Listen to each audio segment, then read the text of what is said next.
예, 안녕하십니까. 하나님은 우리를 사명과 축복으로 부르시는 분이십니다. 하나님이 우리를 부르시는 이유는 여러 가지가 있지만 그 중에 크게 두 가지로 생각할 수가 있는데, 그것은 우리를 어떻게 사용하시는가, 사명을 줘서 부르시고, 그 다음에 우리에게 은혜와 축복을 주시기 위해서 우리를 지금도 부르고 계십니다.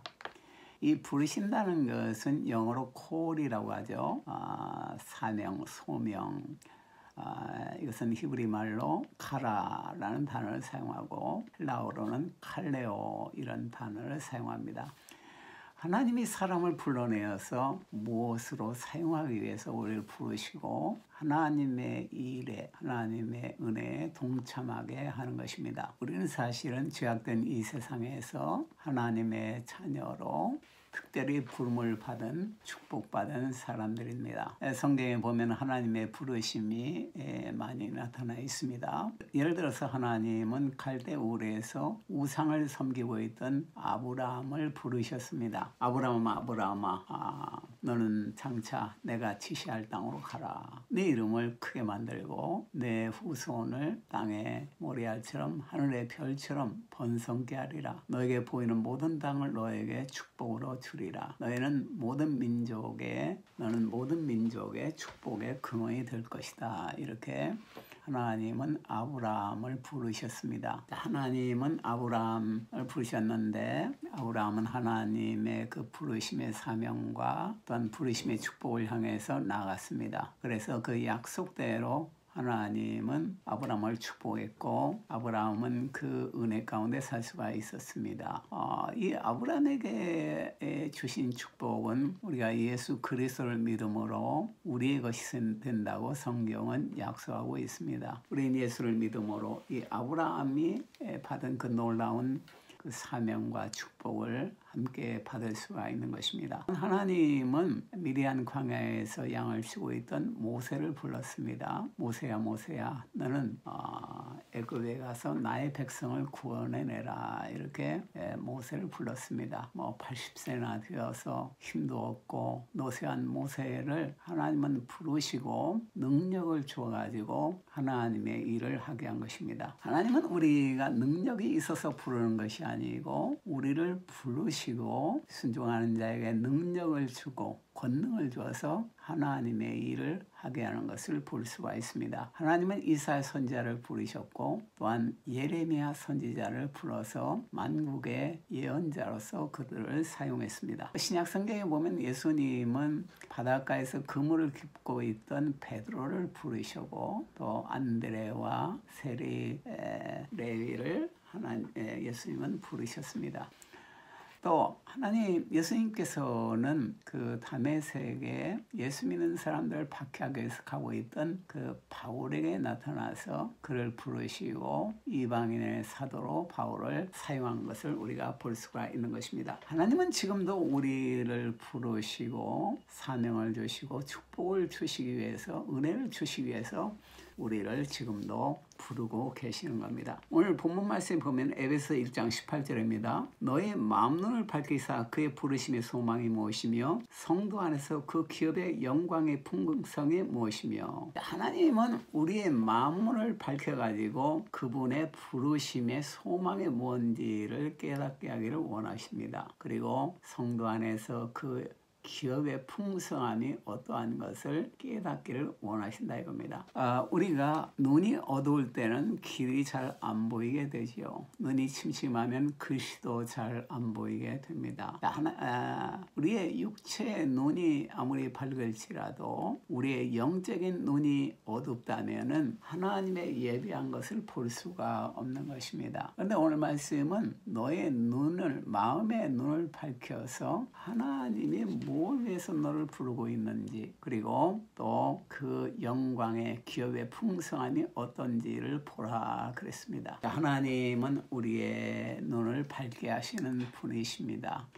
우리 예수님께서도 눈먼 그 사람에게 실로암에 가서 눈을 씻으라고 그랬습니다. 실로암 물에 그 눈을 씻자 눈이 점점 보이기 시작했고 밝은 눈이 되었습니다. 우리의 영적인 눈은 죄로 말미암아서 어두워져서 하나님의 예비하심과 하나님의 부르심을 잘 모를 때가 많습니다. 그러나 우리가 예수 그리스도의 피로서 우리의 눈을 씻고 우리의 죄가 용서가 되고 성령이 임할 때 우리는 하나님의 음성과 하나님의 부르심을 볼 수가 있고 깨달을 수가 있는 것입니다. 하나님은 지금도 우리의 영적인 눈을 밝히셔서 하나님의 부르심을 깨닫게 하시고 또 하나님의 예비하신 모든 축복을 보게 하기를 원하십니다. 하나님은 사명과 축복으로 우리를 부르시는 분이십니다. 그러면 이 하나님께서 지금 현재 우리의 삶 가운데 구체적으로 어떻게 일하시고 계십니까? 먼저 첫 번째로 하나님은 우리를 하나님의 손에 아름다운 면류관으로 축복하시며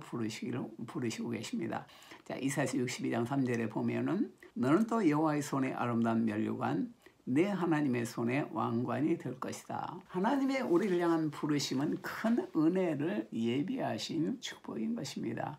물론 우리가 이 세상에서도 그러한 축복을 누릴 수가 있지만은 그 축복을 이 세상에 누리지 못한다 할지라도 우리에게는 더 빛나는 영광의 면류관이 주님 앞에 영원한 나라에서 예비되어 있습니다. 그래서 이 세상에서 누리든 못 누리든 결국은 하나님은 그 영광의 면류관을 우리에게 주신다고 약속한 것입니다. 사도 바울도 그래서 나의 달려갈 길 다가고 이제 내 앞에는 그 의의 면류관이 나를 위해서 기다리고 있는데 나뿐만 아니라 같이 예수를 믿는 모든 성도들에게도 그 면류관이 예비되어 있다고 약속했습니다. 하나님은 우리를 위해서 영광의 면류관, 하나님의 예수님의 손에 빛나는 왕관으로서 우리를 축복하기를 원하십니다. 우리가 하나님의 자녀가 된 것은 이미 사실은 그 축복을 받은 것이나 마찬가지인 것입니다. 두 번째로 하나님은 우리를 만뇌 증거자와 인도자로 지금도 우리를 부르시고 계십니다. 이사야서 55장 3절 4절에 보면은 너희는 귀를 기울이고 내게 나와 들으라. 그리하면 너희 영혼이 살리라. 내가 너에게 영원한 언약을 세우리니 곧 다윗에게 허락한 확실한 은혜니라. 내가 그를 만민에게 증거로 세웠고 만민의 인도자와 명령자를 삼았었나니. 자, 하나님은 우리에게 귀를 기울이고 나와서 듣기를 원하십니다. 우리가 하나님의 음성을 들을 때 우리 영혼이 살아나는 것입니다. 우리 영혼은 하나님의 음성을 들을 때 살아나는 것입니다. 그래서 예수님께서는 내가 너에게 이런 말이 영이요 생명이라고 말씀했습니다. 우리가 아무리 이 세상의 뉴스나 이 세상의 여러 가지 힘든 소식이나 그것을 듣는다 할지라도 그것이 우리에게 진정한 힘을 주진 않는 것입니다.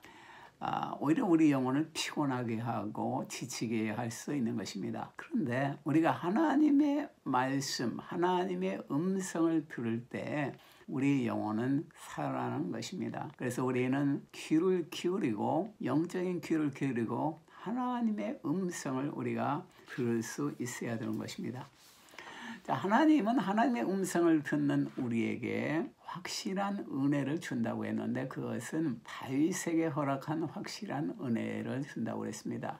다윗은 어떤 은혜를 받았습니까? 무명의 목동이었지만은 하나님이 그에게 권능을 주어서 적장 골리앗을 돌멩이 하나로 무찌르게 했습니다. 그리고 나중에 그는 이스라엘의 왕이 되어서 하나님의 백성들을 다스리고 또한 그들을 의의 길로 인도하고 보호하는 역할을 했습니다. 그래서 다윗은 그 시편 23편에도 있듯이 하나님이 어떤 분이신가, 영원하신 사랑의 목자의 신 하나님을 만방에 증거한 것을 볼 수가 있는 것입니다. 또한 많은 방황하는 영혼들을 보호하고 인도한 것을 볼 수가 있는 것입니다. 우리가 지금도 시편을 읽을 때 우리는 정말로 하나님의 그 놀라운 사랑과 사랑의 인도하심을 느끼고 은혜를 받게 되는 것입니다. 하나님은 우리를 많은 사람들의 앞에서 예수님을 증거하는 증거자로서 많은 사람들을 방황하는 자들을 하나님께 인도하는 인도자로서 우리를 지금도 부르시고 계시는 것입니다. 우리의 그러한 복음을 전하는 것은 사실은 한계가 없는 것입니다. 우리는 더 높게 예수 그리스도의 놀라운 구원의 복음을 전해야 되는 것입니다. 세 번째로 하나님은 우리를 복음을 위해서 부르십니다. 이 복음은 예수 그리스도에 관해서 성경에 쓰여 있습니다. 자, 로마서 1장 1절에서 2절에 보면은 예수 그리스도의 종 바울은 사도로 부르심을 받아 하나님의 복음을 위하여 택정함을 입었으니 이 복음은 하나님이 선지자들로 말미암아 그의 아들에 관하여 성경에 미리 약속하신 것이라. 사도 바울은 하나님을 거역하던 예수님을 거역하던 그러한 인물이었습니다. 그런데 다메섹 도상에서 예수님을 만나고 그는 이방인의 사도로서 복음을 위해서 택정함 부르심을 받게 된 것입니다. 그래서 그 복음을 전하는 것으로 그의 모든 생애를 바쳤는데 그 복음은 무엇입니까? 그 복음은 바로 예수 그리스도에 관한 것인 것입니다. 예수 그리스도에 관한 것은 성경에 쓰여져 있습니다. 성경은 예수님에 관한 책인 것입니다. 성경은 역사서가 될 수 있고 어떤 면에서 문화에 관한 기록이 될 수도 있습니다. 온 성경은 윤리에 관한 율법에 관한 기록이 될 수 있습니다. 그러나 궁극적으로 모든 율법은 예수 그리스도의 사랑으로 인도하기 위한 몽학 선생의 역할을, 유치원 선생의 역할을 한다고 그랬습니다. 그렇기 때문에 결국은 성경은 한마디로 말해서 뭐에 관한 책이냐니까 예수 그리스도의 구원에 관한 책인 겁니다. 예수 그리스도의 용서와 사랑, 그것이 성경의 가장 깊은 곳에 흐르고 있습니다. 성경을 봐보면은 가장 깊은 곳에는 예수 그리스도의 용서와 사랑의 그 금맥이 흐르고 있는 것입니다. 그래서 우리는 이 복음, 예수 그리스도의 사랑을 전하기 위해서 우리는 부름을 받았습니다. 그것은 단지 바울만이 아닌 것입니다. 하나님을 믿는 모든 자녀들의 인생의 목적은 예수 그리스도의 놀라운 사랑을 전하기 위해서 우리를 부름을 받았습니다. 우리는 부름을 받았습니다. 마지막 네 번째로 하나님은 우리를 이 복음을 전하기를 계속하도록 지금도 부르고 계십니다. 그것은 복음을 계속적으로 가르칠 때 그 복음을 듣는 자를 구원할 뿐만 아니라 복음을 전하는 우리 자신도 구하기 때문인 것입니다. 자, 디모데전서 4장 16절에 보면은 내가 내 자신과 가르침을 삼가 이 일을 계속하라. 이것을 행함으로 내 자신과 내게 듣는 자를 구원하리라. 이렇게 쓰여 있습니다. 자, 우리는 그리스도의 복음을 전하는 것을 계속해야 되는 것입니다. 성경은 우리가 한 번 전하고 두 번 전하고 그리스도의 복음을 이제 뭐 식상했으니까 전하지 않겠다. 이렇게 전하지 않아도 된다. 이렇게 말하고 있지 않습니다. 우리가 똑같은 밥을 먹지만은 뭐 오늘 먹고 오늘 먹었으니까 내일은 먹지 않겠다. 모레는 먹지 않겠다. 질리니까 이렇게 말한다면 그 사람의 육체에는 힘을 잃게 되고 생명을 잃을 수 있는 것입니다. 복음도 마찬가지인 것입니다. 우리가 복음을 전하고 또 전하고 또 전하고 또 복음을 들을 때 우리 영혼이 살아나는 것입니다. 그래서 이 복음을 계속적으로 전할 때 듣는 자를 구원하게 되고 또 그것을 전하는 자도 구원하게 되는 것입니다. 그래서 사실은 우리가 복음을 전하는 것은 우리에게 복음을 듣는 자를 구원할 뿐만 아니라 더 중요한 것은 우리 자신을 구하게 된다 이겁니다. 우리가 이 가슴 속에 영원한 복음, 예수님의 용서와 사랑, 예수님의 은혜와의 빛이 넘치는 이 놀라운 복음이, 이 보석과 같은 복음이 있는데도 그 복음을 전하지 않고 숨기고 있다면 우리 영혼이 얼마나 답답하겠습니까?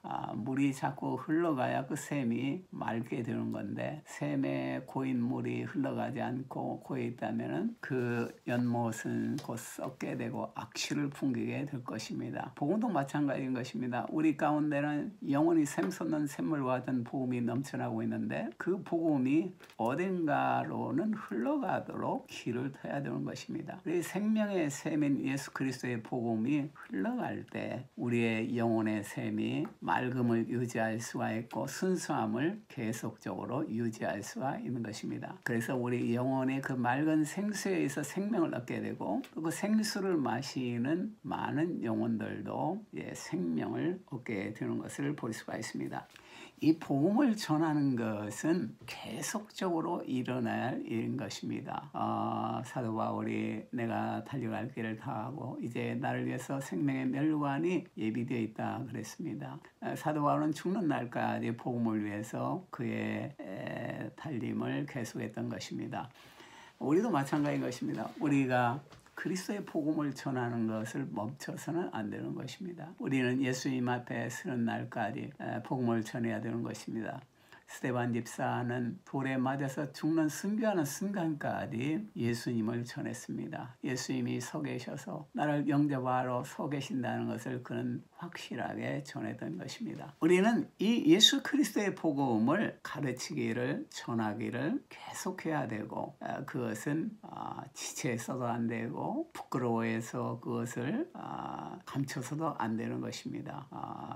등불은, 등잔불은 항상 높은 곳에 놓는다고 했습니다. 등잔불을 켜서 식탁 아래나 혹은 보이지 않는 곳에 감추지 않는다고 했습니다. 예수 그리스도의 복음은 등불과 같아서 그것을 높이 들 때 많은 어두움을 물어나게 되고, 또한 그 빛이 빛나게 되는 것입니다. 하나님은 우리를 지금도 이 그리스도의 복음을 전하는 사명과 또 그 하나님의 놀라운 영광의 면류관으로 축복으로서 예비하시고 우리를 지금도 부르시고 계십니다.